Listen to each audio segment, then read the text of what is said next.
Resolution is really important in the world of DTF. First, let's take a look at actually ordering. So I'm just gonna upload a file like monster here. This is a great example to use when it comes to checking resolution. I'm gonna put this in at 8 inches wide. I'm only gonna get one of them.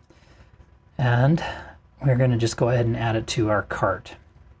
Now when we add it to the cart and go to checkout, you'll see that we've run an image analysis, and you can see that under the pre-flight summary, which is where you may have seen that and clicked on the link. Let's take a look at resolution.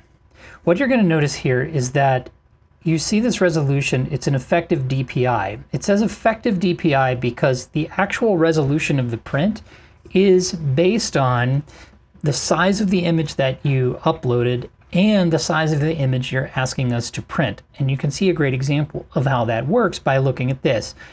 So the original image dimensions, this is the image you saved, whether it was from Photoshop or Canva, is a width of 961 pixels by 1024 pixels high. But I'm asking it to print at a dimension of 8 inches wide by 8.52 inches high. And when you do the math on that, you get an effective DPI of about 120 DPI. Ideally, you want to have a DPI of 150 or above, and I really prefer 300 DPI if possible. So let's actually change the size while we're looking at this, and you can see as I make this image wider and wider and wider, the effective DPI starts to drop.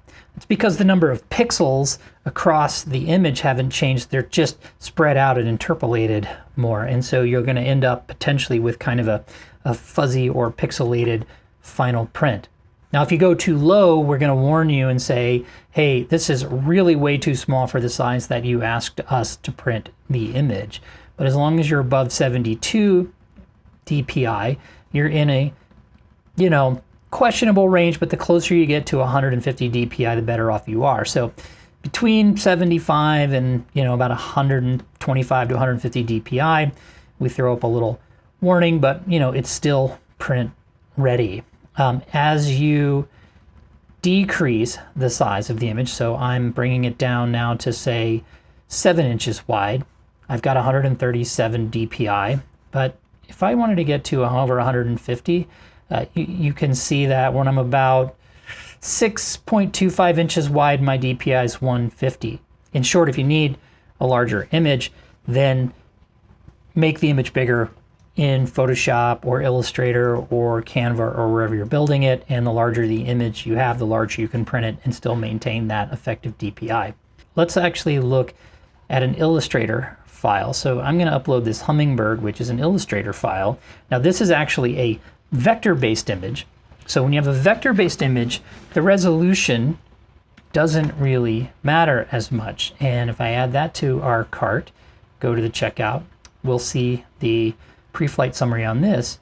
Notice this is a vector-based image, so it doesn't really have a effective DPI because it's all points and lines and math. Let's take a look at the final product underneath a microscope. We're going to start here where we're a little bit zoomed out with just a regular lens, but these are the files we're going to take a close-up look at and see. What we're going to do is we're going to look at the actual print itself and the front and on the back and point out where resolution can have an impact.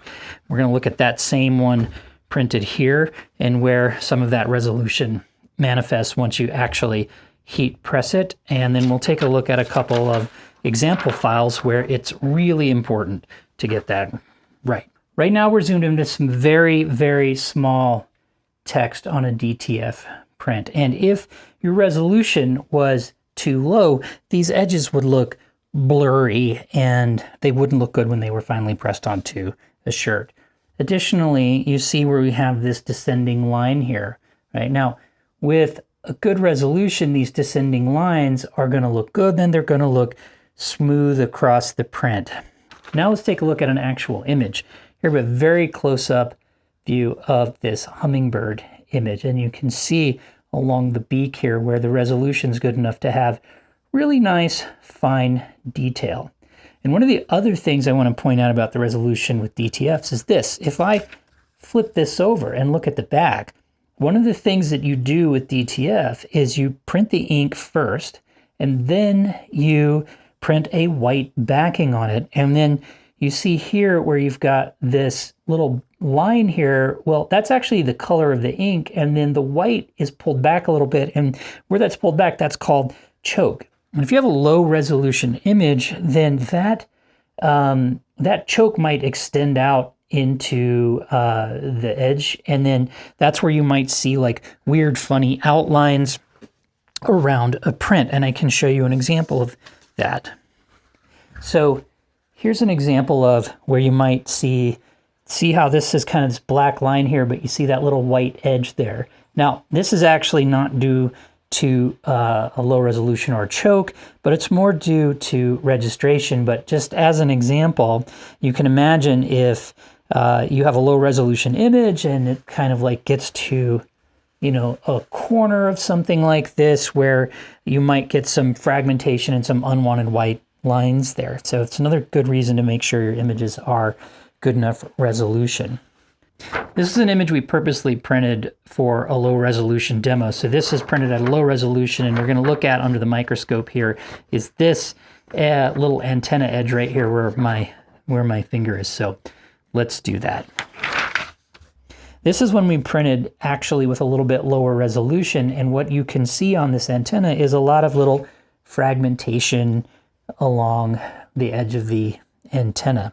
And if I look on the back and see how the choke is pulled back, you can see that sometimes there's little white fragments that might show up. And while mostly this is pretty good, you just run the risk with low resolution of ending up with unwanted white lines or blurry edges. And if you're doing any kind of fine detail work like hair, things like that, you're going to want to make sure that you're getting that good resolution. Sometimes we do images that are between 72 dpi and 150 dpi. Most of the time, that's fine. But if you're really going for quality, shoot for that 150 dpi and try to get up to 300 dpi. If you stayed until the end, thanks for watching. I hope this was helpful for you when it comes to creating great products for your customers. Thanks for watching. Don't forget to like and subscribe.